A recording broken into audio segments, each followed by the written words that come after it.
to ABC News AGT Live. ये है ABC News AGT Live. Listen to ABC News AGT Live. জমা করেছিলেন যে অন্য দলে যোগদান করে বিশ্ববিদ্যালয় দেবেন, ওনাকে তো বহিষ্কার করা হয়নি। এই বিষয়ে আপনার আমার তো এই বিষয়টা তো স্পিকার সাহেব করবেন না, এটা তো আমি বলতে পারি না। হ্যাঁ, বিষয় কিন্তু আমি তো দেখলাম তিনি ছেড়ে দিয়েও তীব্র মাথায় যোগদান করেছেন তার সঙ্গে কিছু লোকজন নিয়ে। এখন এটা নিয়ে ওনার বোধ হয় সশরীরে গিয়ে চিঠি দেওয়ার কথা, এটাও বোধ হয় উনি দিয়ে এসছেন। এখন এই জায়গাতে তো স্পিকার সাহেব এটা নিয়ে আমি এই জায়গা থেকে কোনো আলাদা করে বলতে পারি এই মুহূর্তে। এই তো হচ্ছে হবে তো হতে বাধ্য। আমাদের দেশের প্রধানমন্ত্রী আলোচনায় এসেছিলেন। আমরা যখন আপনাদের সাথে মিলিত হয়েছে কথা বলবার জন্য, সম্ভবত প্রায় এই সময় প্রধানমন্ত্রী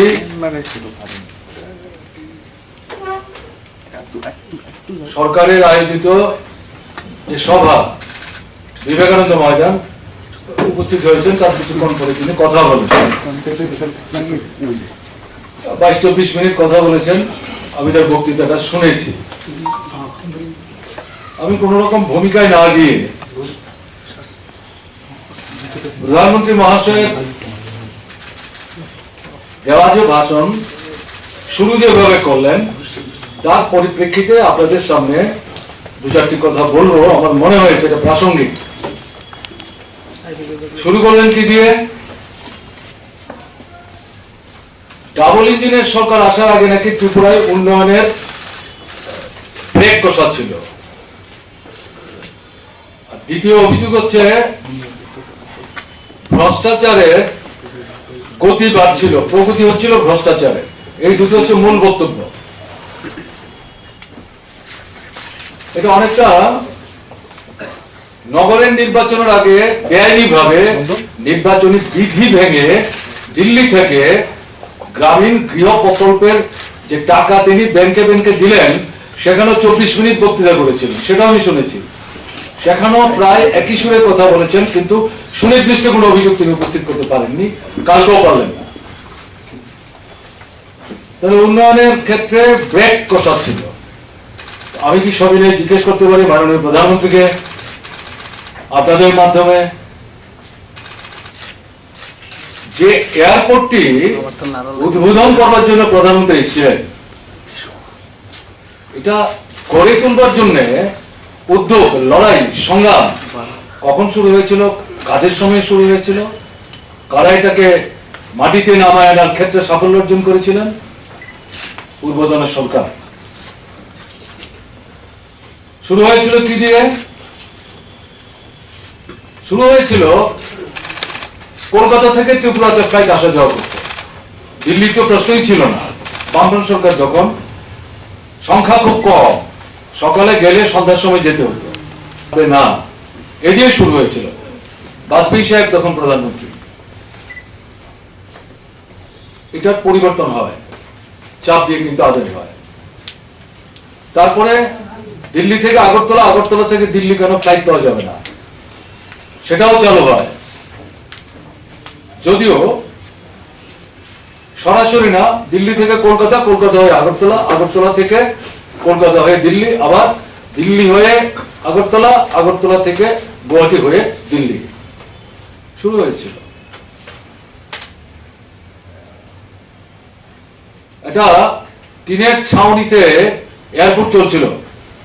আমি আমার কলেজ জীবনের অভিজ্ঞতার কথা বলছি। লড়াই করে সেই সময়ে বামফ্রন্ট সরকার কেন্দ্রকে বাধ্য করেছিল এটাকে নতুন করে তৈরি করো। এখন যেটা আমাদের কাছে পূর্ণ হয়ে গেছে, এটা আমাদের সময় কিন্তু লড়াই করে আদায় করা এই খানিকটা উন্নত বাড়ি। কারা করলেন? তখন ডাবল ইঞ্জিন ছিল কোথায়? তারপর এটাতে হচ্ছে না। আমরা বললাম আন্তর্জাতিক মানে এয়ারপোর্ট তৈরি করো, বড় এয়ারক্রাফট যাতে নামতে পারে তার ব্যবস্থা করো, এবং এই সাথে কার্গো সিস্টেম যাতে থাকে, এটাকে অ্যাভেলেবল করার জন্য এয়ারপোর্টের মধ্যে সেই ধরনের বৈজ্ঞানিক দৃষ্টি নিয়ে মালপত্র লোডিং আনলোডিং এর ব্যবস্থা করো। শুরু হলো। বহু গায়না বাজনার পর কেন্দ্র থেকে আমাদের বলা হলো জায়গা তোমাদের দিতে হবে, এর কোনো খরচাপাতি আমরা দেব বহন করবো না। আমরা গ্রহণ করলাম। একটা প্রথম মাপ দিলেন যে এই রানওয়েটা একদিক থেকে আরেক দিক কতটা করতে হবে বড় এয়ারক্রাফট নামাবার জন্য। আমরা গিয়ে দেখলাম তাতে প্রায় গোটা 30-33 বাড়ি পড়ে যাচ্ছে। দায়িত্ব নিলাম, কথা হলো, বিকল্প জায়গা হলো, ঘর তৈরি করে দেওয়া হলো, রাস্তা তৈরি করে দেওয়া হলো, পানীয় জলের ব্যবস্থা হলো, বিদ্যুতের লাইন নিয়ে যাওয়া হলো। 35 কোটি টাকা খরচ করেছে রাজ্য সরকার, 1 পয়সাও দেয়নি কেন্দ্র সরকার। তারপর বাড়ির মডেল কি হবে এ নিয়ে 2 বছর কাটিয়ে দিল, প্রায় 1.5 বছর। এরপর হঠাৎ করে বাড়ি তৈরি করার আগে বললো যে না, বড় এয়ারক্রাফট নামতে গেলে পরে আরো জায়গা লাগবে। কি বললাম, দরকার নেই, এই লেন্থে যে এয়ারক্রাফট নামতে পারে এটাই যথেষ্ট, এর চেয়ে বড় দরকার নেই আমাদের। আমরা কাউকে মানে ভূমিচ্যুত গৃহচ্যুত করতে পারবো, এখানেই করতে হবে। যখন এই ডিটারমিনেশন দেখলেন তারপরে এই বাড়ির প্রশ্ন আসলো।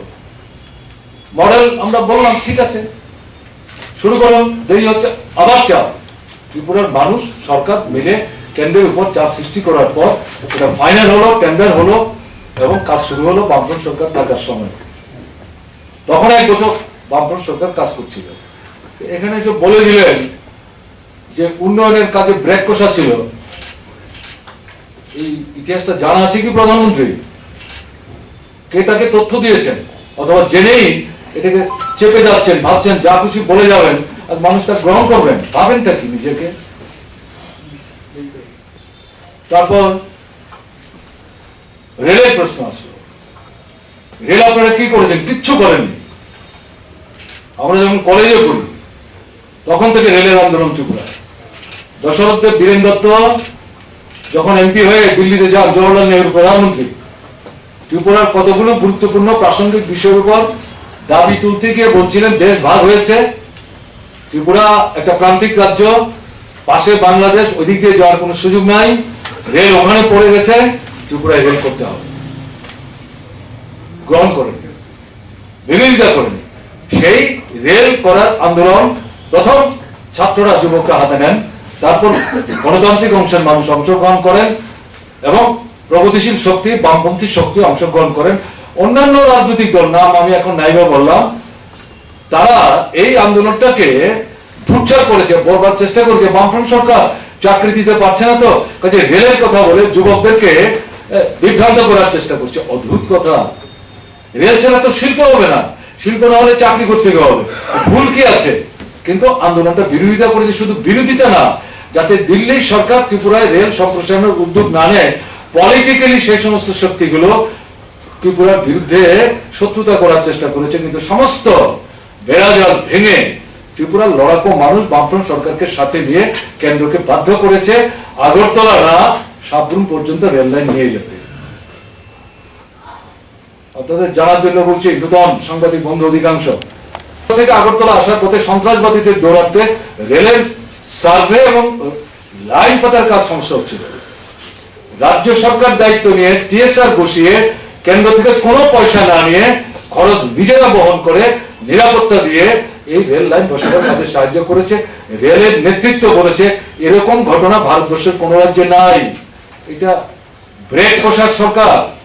প্রধানমন্ত্রী বলে গেলেন ব্যামক্কা, এটা দায়িত্বশীল প্রধানমন্ত্রীর দায়িত্ব পালন হলো না। ইতিহাস জেনে কথা বলার চেষ্টা করুন। আপনার তো নিজের কোনো আন্দোলন সংগ্রামে, গণসংগ্রামে অংশগ্রহণ করার অভিজ্ঞতা নাই, আর দলের তো স্বাধীনতার সংগ্রামেও অংশগ্রহণ করার কোনো দৃষ্টান্ত নাই। এ তো ব্রিটিশের পা চাটা ছিল, তেল মেখেছে, সেখানে ছুরি মেরেছে ভারতবর্ষের স্বাধীনতা সংগ্রামে। স্বাধীনতার পরেও জনস্বার্থে কোনো আন্দোলন আপনাদের ভূমিকা নাই। আমি আপনাকে নিয়েই বলছি, তার জন্য আপনি এই সমস্ত কথা বলতে পারলেন। সে লাইন সাবরুমে নিয়ে গেছি আমরা। কি বক্তৃতা করলাম? এখন বাংলাদেশের সঙ্গে লাইন হবে। আপনার কৃতিত্ব কি? আপনাদের সরকারের কৃতিত্ব কি? ইউপিএ সরকারের সময় বর্তমান যিনি প্রধানমন্ত্রী বাংলাদেশে দিল্লিতে এসেছিলেন ভারত সরকারের সঙ্গে, ডক্টর মনমোহন সিং, দুদিন কথাবার্তার পর সেখানে সংযুক্ত ভাবে দলিল তৈরি হয়। আমিও আমন্ত্রিত ছিলাম। আমাদের কি বিষয়গুলো বাংলাদেশের কাছে চাওয়া উচিত জানতে চেয়েছিলেন। তখন তার যিনি ইকোনমিক অ্যাডভাইজার ছিলেন তিনি জানতে চেয়েছিলেন, খুব ভালো মানুষ। তাতে অন্যতম ছিল বাংলাদেশের সাথে রেল লাইন লিঙ্ক করো। এবং দেখা গেল ফাইনাল যখন বেরোলো ডকুমেন্ট, তাতে এই আগরতলার সঙ্গে বাংলাদেশের যে রেল আছে রেলের সঙ্গে লিঙ্ক করার বিষয়টি অন্তর্ভুক্ত হয়েছে। বাংলাদেশের প্রধানমন্ত্রী বলেছে ত্রিপুরার সুবিধা হয়, উপকারে আসে এমন কোন বিষয় হয় ত্রিপুরা থেকে অথবা কেন্দ্রীয় সরকার থেকে তুললে আমার সরকার কোনো সময়ই নেতিবাচক ভূমিকা নেবে না। কোথায় ছিলেন প্রধানমন্ত্রী তখন? আপনি, আপনার দল কোথায় ছিল? ডাবল ইঞ্জিন কোথায় ছিল? এগুলো একটু বলতে পারলেন না। এবং অ্যালাইনমেন্ট আমরা করলাম, এবং যেখানে গিয়ে লাইনটা লিঙ্ক করার কথা অসুবিধার কারণে বাংলাদেশ একটা মডিফাইড প্রস্তাব দিলেন, সেটা আমরা অ্যাকসেপ্ট করলাম। সব মিলিয়ে কত 13 থেকে 15 কিলোমিটার রাস্তা হবে, 9 থেকে 10 কিলোমিটার ত্রিপুরার ভেতরে, বাকিটা বাংলাদেশের ভেতরে। সেই অ্যালাইনমেন্ট মতো জায়গা আমরা বের করে দিলাম। টাকা ঠিক আছে রেল ডিপার্টমেন্ট দিয়েছেন, মাটি কাটার কাজও শুরু হয়েছিল। ডাবল ইঞ্জিনের সরকার এত গতি, 5 বছরে 1 কিলোমিটার রেল পাকতে পারলেন না, এখানে বুক বাজাচ্ছেন। লজ্জা শরম কিছু থাকার দরকার, কিছুই তো হয়নি এখনো। বলে গেলেন হ্যাঁ হীরা করছেন, তারপরে কি বলছেন? সড়ক পথ কি করছেন? সড়ক পথ জাতীয় স্তরে যে 8টা সড়ক পথ ত্রিপুরায় আদায় করেছে, এটা কে করেছে? বামফ্রন্ট সরকার। প্রথম হচ্ছে ধর্মনগর থেকে সাবরুম পর্যন্ত আমাদের দাবি ছিল 4 লেন করো। প্রধানমন্ত্রী ত্রিপুরা এসেছিলেন আমাদের পাওয়ার প্রজেক্টের ভিত্তিপ্রস্তর স্থাপন করার জন্য, রাজ্যপালের বাড়িতে সভা, তাতে আমাদের যে চার্টার অফ ডিমান্ড তার মধ্যে অন্যতম ছিল জাতীয় সড়কটাকে 4 লেন করো। তিনি নীতিগতভাবে অ্যাকসেপ্ট করেছিলেন। প্রেস রিলিজ যেটা দিয়েছিলেন তার পক্ষ থেকে, তাতে এটাকে স্বীকার করা হয়েছিল। কিন্তু পরবর্তী সময়ে বললেন 4 লেন করতে গেলে পরে অনেক টাকা একসাথে লাগবে, আমরা 2 লেন দিয়ে শুরু করি, প্রভিশন থাকবে, পরে আমরা 4 লেন করব। আমরা কাজটা যাতে আটকে না থাকে সেটা অ্যাকসেপ্ট করেছিলাম। জানেন প্রধানমন্ত্রী, বর্তমান প্রধানমন্ত্রী জানেন এই সমস্ত ইতিহাস? জানেন না। তার বাইরে আমরা বলেছি একটা 4 লেনে হবে না। আমরা আবার ধর্মনগর থেকে বলেছি যে আমাদের দক্ষিণ ভাগটাকে কভার করে অধিকাংশ ট্রাইবেল এলাকা সাবরুমের সঙ্গে লিঙ্ক করা আরেকটা জাতীয় সড়ক করো। আমাদের তরফ থেকে এই প্রস্তাব আমরা নিয়ে যাই। বিরোধিতা করেননি, কিন্তু তখন পর্যন্ত গ্রহণ করেননি। আলটিমেটলি একটা সময় গিয়ে এটা গ্রহণ করতে বাধ্য হয়েছে। এর বাইরে আমরা আপনার কৈলাসহর হয়ে, কমলপুর হয়ে, খোয়াই হয়ে আগরতলার সঙ্গে লিঙ্ক করার যে সড়কটা, এই সড়কটা ডাবল লেন করার জন্য আমরা দাবি করি। বামফ্রন্ট সরকার এই সবগুলো মিলে 8টা এরকম নতুন জাতীয় সড়ক করার প্রস্তাব আদায় করার জন্য উপস্থিত করে লড়াই হয়েছে ত্রিপুরা। বামফ্রন্ট সরকার, ত্রিপুরার জনগণ যে এলাকা দিয়ে রাস্তাগুলি যাবে, সেখানকার অর্থনৈতিক পরিস্থিতির মধ্যে পরিবর্তন আসবে। মানুষ দুহাত তুলে সমর্থন করেছেন। ভাবতেই পারেন না অনেকে যে এই দাবি আসতে পারে। এই দাবিগুলো যখন আমরা করি তখন বিজেপি ত্রিপুরা, এই নামই ত্রিপুরার মানুষ জানতো না। এখন বুক বাজাচ্ছেন প্রধানমন্ত্রী এসে। কত লোক কাজ হয়েছে আমাদের এখনো মনে আছে, যে ডাবল লেন জাতীয় সড়ক করা।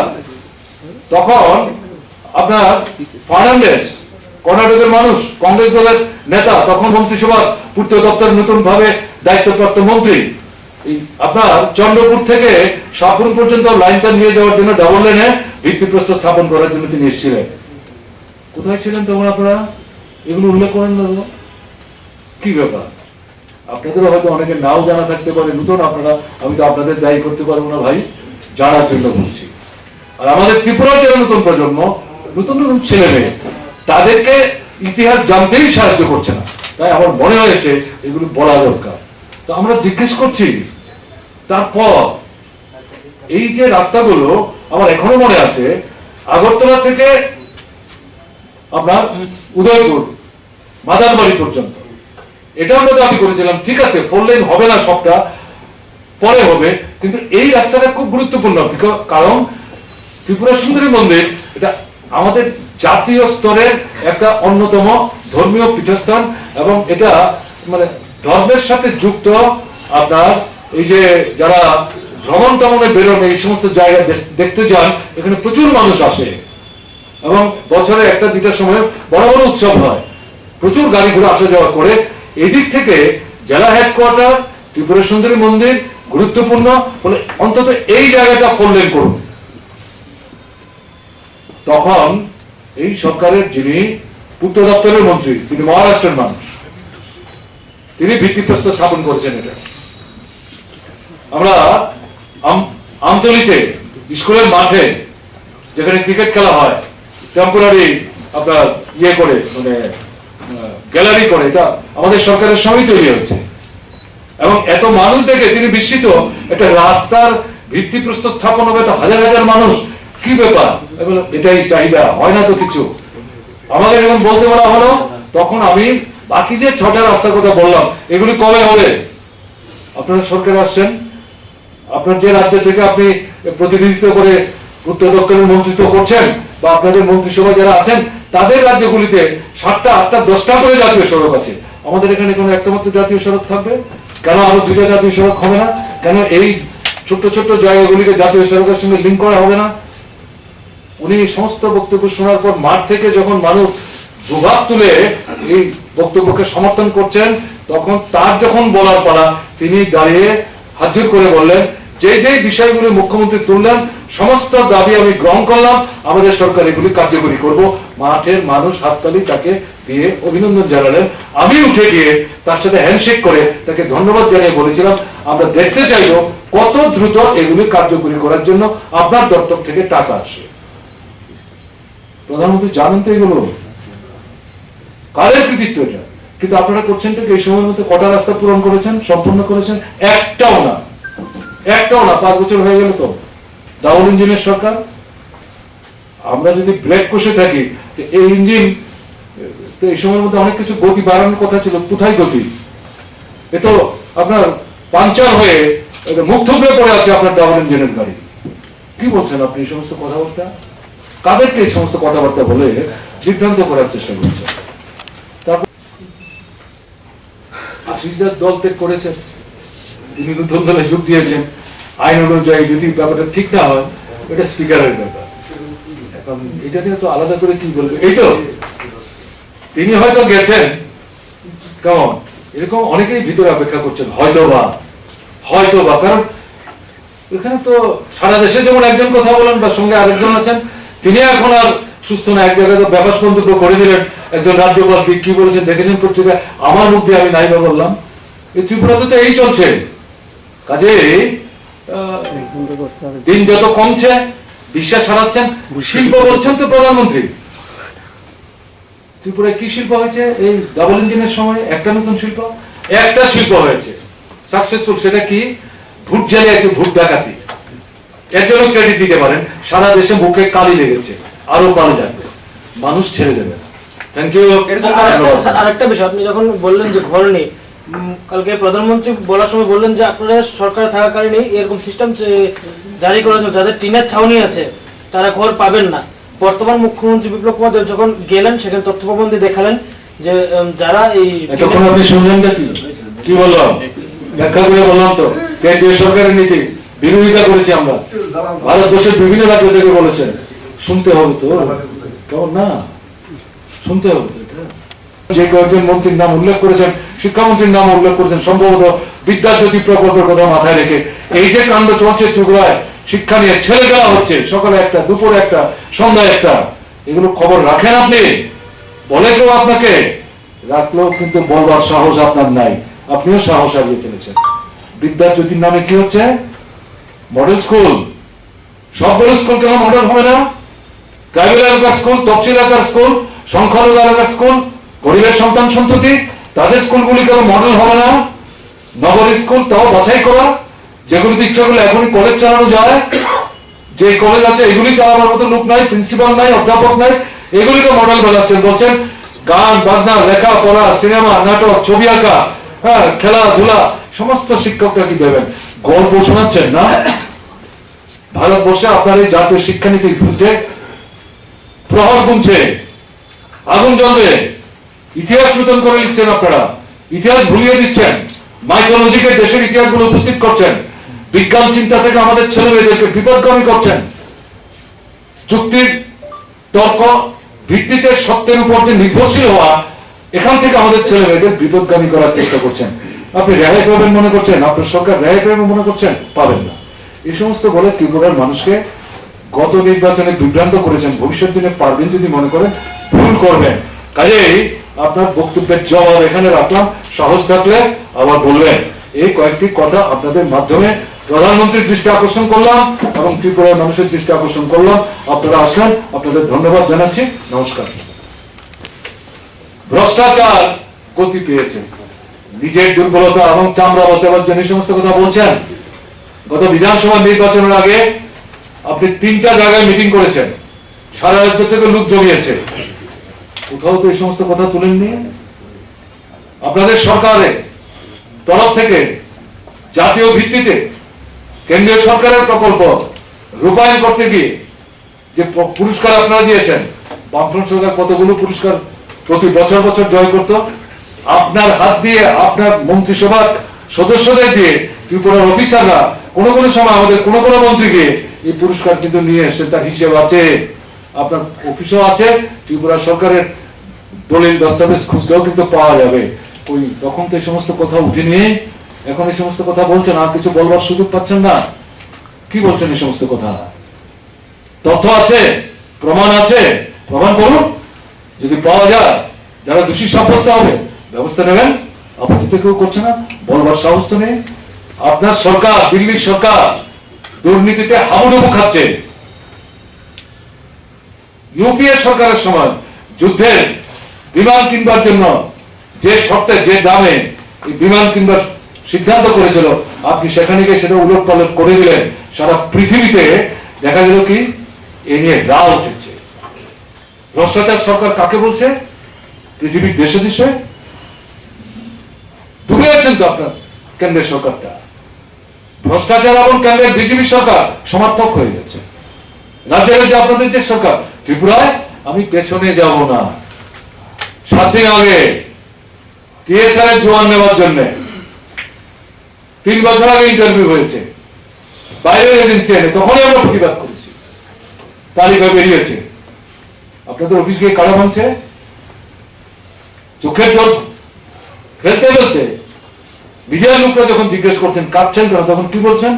ধার করে, দেনা করে 3 লক্ষ টাকা আপনাদের দলের নেতা, তিনি বলছেন আমি তো পৃষ্ঠা প্রমুখ, তাদের যে মন্ডল, তার নেতা, উপনেতা নাম বলে টাকা দিয়েছেন। চাকরি পেল না আমার ছেলে। তার মাপে ঝুঁকে পরীক্ষা সবকিছু তো ঠিক আছে, সে পাবে। আমি যে টাকা ধার করে আনলাম, এই টাকা কোথেকে দেবো? আমার তার বিক্রি করার কিছু নাই। এই প্রশ্নগুলো উঠছে। এখানে দেখলাম মুখ্যমন্ত্রী গলা চড়িয়ে, গলা ফাটিয়ে বলছেন যে এটা নাকি স্বচ্ছ সরকার। তাই যদি হবে, যারা পেল না, যারা টাকা দিল এবং যারা অভিযোগ করছেন মাপে মিলেনি, ইন্টারভিউ পুরো কভার করেনি, এরকমও কেউ কেউ চাকরি পেয়ে গেছেন, তারা বলছেন আমরা কোর্টে যাবো। আপনারা দেখেছেন, আপনাদের মিডিয়াতে উঠেছে, হাইকোর্টে পুলিশ লেলিয়ে দিয়ে তাদের কোর্ট চত্বর থেকে ঘাট ধরে টেনে নামিয়ে এনে গাড়িতে তুলেছে। কোন সরকার? প্রধানমন্ত্রী জানেন এই সমস্ত খবর? ভ্রষ্টাচার কার সরকার? এটাই হচ্ছে ডাবল ইঞ্জিনের সরকার। এই দিয়ে কিন্তু বেশি দিন চলবে না। মানুষ কিন্তু প্রস্তুতি নিচ্ছেন ঘরে ঘরে, এবং হিসাব মানুষ মিলিয়ে নেওয়ার জন্য তৈরি হচ্ছেন। আপনি এখানে কোভিড এর গল্প শোনালেন, তার থেকে ডেল্টার প্রবলেম, এখন ওমিক্রন, কত কোটি আপনার ভ্যাকসিন হয়েছে, ডাবল তো বলছেন না। এখনো তো ভারতবর্ষের যাদের ডাবল ভ্যাকসিন দেওয়ার কথা 64% তারা পাননি। আপনি কালকে বক্তৃতা করেছেন, কালকেই আপনার কেন্দ্রীয় দপ্তরের লোকরা প্রেস মিট করে এই তথ্য দিয়েছেন। এটা আমার তৈরি করা না, আমার তৈরি করে না। স্বাস্থ্য পরিষেবার হালটা কি? হাসপাতালের জন্য ক পয়সা দিয়েছেন? ডাক্তার নিয়োগের জন্য, নার্স নিয়োগের জন্য, প্যারামেডিক্স নিয়োগের জন্য, বেড বাড়াবার জন্য, যন্ত্রপাতির জন্য, এই কোভিডকে মোকাবেলা করার জন্য। ত্রিপুরায় ওমিক্রন টেস্ট করার জন্য যে যন্ত্রটা লাগে, এই যন্ত্রই নাই। আমাদের এখানে মন্ত্রী অসহায়ের মতো বলছেন ফেব্রুয়ারি আগে হবে না। তো এখানে একটা যন্ত্রের ব্যবস্থা করা যায় না? এত কথা বললেন না কেন? আমি গিয়েই পাঠিয়ে দেবো বললেন না তো? এখানে বিদ্যাজ্যোতি প্রকল্প শোনাচ্ছেন, জাতীয় শিক্ষানীতি, সর্বনাশা নীতি। যাদের টাকা আছে, পয়সা আছে, ধনী দুলাল, তারা আমাদের সন্তান, তারা আমাদের শত্রু না। তারা যদি ডাক্তার, ইঞ্জিনিয়ার, রিসার্চ স্কলার হয়, আমাদের দেশের সম্পদ, তাদের প্রতি আমাদের কোনো বিরূপ মনোভাব নেই। নিম্নবিত্ত, মধ্যবিত্ত, গরিব ঘরের সন্তান বাবার সঙ্গে গিয়ে মাঠে বিচিলি বেচে পরিবারের খাবার সংগ্রহ করছে এবং স্কুলে খাতাপত্র কিনছে, যাচ্ছে, তারপরে পাস করছে, ভালো নম্বর পাচ্ছে। তারা কোথায় যাবে, কোথায় পড়বে? আপনাদের জাতীয় নীতির দৌলতে যে স্কুলের ছাত্র কম, স্কুল তুলে দিচ্ছেন, 5টা স্কুল এক জায়গায় নিচ্ছেন, মাস্টার ছাটাই, নতুন মাস্টার নিচ্ছেন না, এগুলি বেসরকারি হাতে দেবেন, তারা শিক্ষক নেবে, চাকরি কোনো নিশ্চয়তা নাই। ত্রিপুরাকে বেকার ছেলেমেয়েরা পাস করে বসে আছে, বিএড করা, এবং শিক্ষকের চাকরি পেতে গেলে তাদের একটা পরীক্ষা দিতে হয়। পাস করার পর এখন শিক্ষামন্ত্রী তিনি এক এক সময় এক এক কথা বলেন, মূলত পালক বলছেন না, পাস করে আছে সবার চাকরি একসাথে হবে না, সংখ্যা কম। সংখ্যা কেন কম? যতজন পাস করছে তার চাইতে কয়েক গুণ বেশি শিক্ষক দরকার আমাদের স্কুলগুলোতে। কোনো আমি নাই বললাম, কেন তাদের নিচ্ছেন না? কি জবাব? প্রধানমন্ত্রী এগুলো জানেন না? আমি তো ত্রিপুরার মানুষকে যদি বোকা ভাবেন তাহলে কিন্তু ভুল করবেন। তার জন্যই কথাগুলি বলছি, তার জন্যই কথাগুলি বলছি। এখানে কি বোঝাবার চেষ্টা করলেন? এই ত্রিপুরাতে বাঁশবেতের শিল্প, নতুন গল্প বলছেন ত্রিপুরার মানুষের কাছে এসে। বাঁশবেতের শিল্প ত্রিপুরা নতুন হচ্ছে, কবে থেকে হচ্ছে?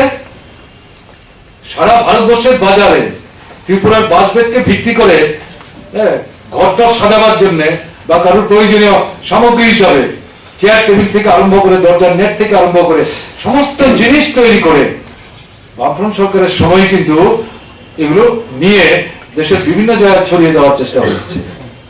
আপনাদের কৃতিত্বটা কি? ফুল ঝাড়ুর কথা উল্লেখ করেছেন, সবাই বুঝতে পেরেছেন কিনা জানি না, আমি তার বক্তৃতাটা শুনেছি।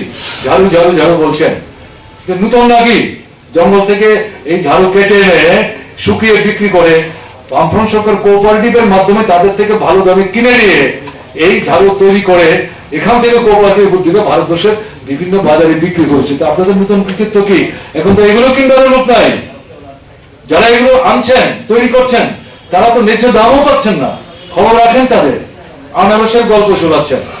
হ্যাঁ, এই ত্রিপুরার এইটাই নাকি একমাত্র ফল, আরো ফল আছে, ঠিক আছে। আনারসকে ত্রিপুরার ফল মডেল বলছেন, আমরা বিরোধিতা করিনি, রাষ্ট্রপতিকে এনে এটা করা হয়েছে। একবার এক গাড়ি, এক ট্রাক গাড়ি এই আনারস বাইরে পাঠালে পরে হয়ে গেল। আনারসের যারা চাষি, উৎপাদক, তাদের সঙ্গে কথা বলে দেখুন তো, তারা নতুন করে আনারসের চাষ করছে কিনা, দাম ঠিক মতো পাচ্ছে কিনা, তাদের অবস্থা কিরকম, ওটার কথা ছেড়ে দিলাম। বুক বাজাচ্ছে কৃষকরা। কিছুদিন আগে, মাস দেড়েক আগে যে আপনার মানে অপ্রত্যাশিত ঝড় হলো, বৃষ্টি হলো, 3 দিন 4 দিন গেল, যে ক্ষতি হয়ে গেল, ফসল ধান নষ্ট হলো, শীতের ফসল নষ্ট হলো, সার্ভে হলো, যা খবর আমাদের কাছে 40 থেকে 50 কোটি টাকা ক্ষতি হয়ে গেল। কেউ খোঁজ নিয়েছে কৃষকদের? কেউ খোঁজ নেই। ধান কেনার সিদ্ধান্ত করেছেন, এখন বস্তা হয় কৃষককে মাথায় বোঝা করে আনতে হবে, অথবা এটা যে আনছে এক একটা বস্তার জন্য 5 টাকা করে দিতে হবে। কজন দিতে পারছেন? ফলে আনছেনই না। খবর রাখেন এগুলো। এই সমস্ত গল্প বলে প্রধানমন্ত্রী কাদেরকে বিভ্রান্ত করার চেষ্টা করছেন? ত্রিপুরার মানুষদেরকে বোকা ভাবলে কিন্তু ভুল করবে, ঠিক না। আর কি বলে তারপর বলে আইটি বলছে ত্রিপুরার গ্রামগঞ্জের সমস্ত আমরা একেবারে আইটিতে সমৃদ্ধ করব, স্টার্ট আপ, ফেনা অনেক কিছু বলেছেন। এগুলো সবাই বিজনা। তো আমরা জিজ্ঞেস করি, কক্সবাজার থেকে সমুদ্রের তলদেশ দিয়ে ব্রডব্যান্ড ফ্যাসিলিটির জন্য ভারতবর্ষের 3য় গ্রেটওয়ে আগরতলা কাদের দাবিতে হয়েছিল? কোন সময় হয়েছিল? তখন কেন্দ্রীয় সরকারে কে ছিল? বাংলাদেশ যখন শুনলো এই 3rd গেটওয়ে হবে আগরতলা, বললেন কোনো প্রশ্ন নাই। বর্তমান প্রধানমন্ত্রী বললেন yes, it will be done. এবং আমি ভুলে যাইনি, আপনি যখন প্রধানমন্ত্রী হন, যখন এই আপনার লেন্টিং কমপ্লিট হলো, আনুষ্ঠানিক উদ্বোধন হলো, আগরতলা আমাকে থাকতে বলা হলো, দিল্লিতে আপনি বাংলাদেশে শেখ হাসিনা যখন বললেন, তিনি আমাকে উদ্দেশ্য করে বলছেন, প্রধানমন্ত্রী খুশি হয়েছেন কিনা আমি জানি না, আমাকে উদ্দেশ্য করে বলছেন বাংলাতেই কথা হচ্ছিল আমাদের মধ্যে। এটা হলো, আপনারা যদি এটাকে আরো উন্নত পর্যায়ে নিয়ে যেতে চান আন্তর্জাতিক ক্ষেত্রে ব্রডব্যান্ড ফ্যাসিলিটিসকে, এবং এটা যদি ত্রিপুরা এবং ভারতের কাজে লাগে, তাহলে ত্রিপুরার কথা মাথায় রেখে বলছি, এর চাইতে আরো হায়ার ক্যাপাসিটিওয়ালা এই ব্রডব্যান্ড ফ্যাসিলিটিস সুযোগ নেওয়ার জন্য এই কক্সবাজার থেকে অন্য লাইন আমরা দেওয়ার জন্য প্রস্তুত। প্রধানমন্ত্রী, আপনার মনে আছে কবছর হলো কিছু করেছেন, উদ্যোগ নিয়েছেন, কিছু বললেন না তো, বক্তৃতা করি সব খালাস হয়ে যাচ্ছেন। একটা বিষয় আপনার ত্রিপুরার এই ডাবল ইঞ্জিনের সরকার আপনার দৌলতে যেটা এখানে বসেছে, প্রলোভনের ফাঁদে ফেলে মানুষের ভোট নিয়ে, তাদের তরফ থেকে নতুন কোনো উদ্যোগ এখানে নেওয়া হয়েছে আমাদের চোখে পড়ে, আমাদের চোখে পড়ে। কথাগুলো বলছেন ব্রেক কষে বসে আছে। ঘরের কথা বললেন, যে টিনের চালা দেওয়া, মাটির দেওয়াল দেওয়া, এগুলোই প্রস্তাব যায়নি, এগুলো নাকি এখনকার সরকার এসে দিয়েছেন। অসত্য কথা বলছে। 2011 সালে যে তালিকা আমাদের ত্রিপুরা সরকার থেকে পাঠানো হয়েছে, একটা গ্রামের জন্য, একটা নগরের জন্য, এই যে আপনার ক্রাইটেরিয়া কে ঠিক করেছে, এটা কেন্দ্রীয় সরকারের প্রকল্প। কেন্দ্রীয় সরকারের প্রকল্প না, এবং মন্ত্রীদের পৈতৃক সম্পত্তি বিক্রি করে টাকা দিচ্ছে না, দেশের মানুষ ট্যাক্স দিচ্ছে, কেন্দ্রের তহবিলে যাচ্ছে, তার থেকে প্রকল্প হচ্ছে, সেগুলি রাজ্যের মধ্যে ভাগ হচ্ছে। তার জন্য ব্যক্তিগতভাবে কারোর কৃতিত্বের কোনো সুযোগ নাই। সেই সময় যখন বলা হলো টিনের ঘর, মাটির দেওয়াল, এগুলি যদি থাকে তাহলে কিন্তু তাদেরকে পাকা ঘর দেওয়া যাবে না। আমরা প্রতিবাদ করেছি, কিন্তু গরিব মানুষ করছেন, ভাবছেন দরজার বেড়া বেশি দিন থাকবে না, মাটির দেওয়াল গিলে পরে একটু বেশি সময় থাকবে, বহু কষ্ট করে করছেন। এর অর্থ কি তারা মানে সমর্থ? তা তো ঘটনা না। আর টিন কজনের বাড়িতে আছে, যাদের বাড়িতে টিন আছে তারা তো খুব একটা তালে না, কেন এগুলো না করছেন? মানেনি তো আমাদের কথা। আমরা যেটা প্রতিবাদ করলাম, তারপর ভারতবর্ষের বিভিন্ন রাজ্য থেকে করলো, কোন রাজ্যে বিজেপি সরকারও বললো, তারপরে কেউ পরিবর্তন করলেন। তাহলে আগে করলেন না কেন? 11 সালের ব্যাপার এখন এসে আপনি আগরতলার নগরের নির্বাচনের মুখে আরেকবার প্রলুব্ধ করার জন্য করেছেন। ঠিক আছে, 6 বছর গেল মাঝখানে, সেই যে টাকার অঙ্ক, এখন যে টাকা দিচ্ছেন, সেই টাকা প্রথম দফার যে টাকা আপনাদের দলের লোকরা 5,000, 7,000, 10,000, 15,000 করে চাইছে, যারা দিতে চাইছে না বলছেন এরপরের কিস্তির টাকা কিন্তু পাবে না। আর যারা টাকা পাচ্ছেন তারা কি বলছেন, জিনিসের দাম বেড়ে গেছে, এই টাকা দিয়ে কি করে ঘর হবে? এটা রান্নাঘর করতে হবে, বাচ্চাদের পড়ার ঘর করতে হবে, একটা ল্যাট্রিন করতে হবে, অন্য কিছু বাদই দিলাম, এই টাকা দিয়ে তো একটা ঘরই হবে না। জানেন প্রধানমন্ত্রী কিছু বলেছেন এগুলো সম্পর্কে? কিছু বলেননি তো। দীর্ঘদিন চিকিৎসা দেওয়া বাধারঘাটের ঘটনা, এবং আপনি নিশ্চয়ই অবগত আছেন, গত 28 আগস্ট এই ঘটনাটি ঘটেছে। তৃণমূল কর্মসূচিতে সরাসরি ওনার বাড়িতে হামলা হয়েছিল, সেই হামলার শিকার হয়ে অসুস্থ অবস্থায় তিনি চিকিৎসাধীন। কি জানতে চাইছে এই বিষয়ে আপনার কি প্রতিক্রিয়া? আমরা তো তখনই প্রতিক্রিয়া দিয়েছি, এটা কি হচ্ছে। তারাও পশ্চিমবাংলায় যা করছে, এবং ভোটের সময় দেখলেন তো আগরতলার ভোটে এসে যা বললেন, পশ্চিমবাংলা কিন্তু তার চেয়ে তো খারাপ করলেন। তারপরেও তারা যখন ত্রিপুরায় আসছে দল করার জন্য, তাদের উপর যখন আক্রমণ হচ্ছে, আমরা কিন্তু বিরোধিতা করছি। ওখানে কারা আক্রান্ত হচ্ছে পশ্চিমবাংলা গত 10 বছর সবাই জানে, কিন্তু তার জন্য ত্রিপুরায় আসলে পরে তাদেরকে বাধা দিতে হবে, এভাবে আক্রমণ করতে হবে। আমরা সরকারের থাকার সময় করিনি, বিজেপি সরকার করছে, আমরা বিরোধিতা করেছি, নিন্দা করেছি। Alright, thank you.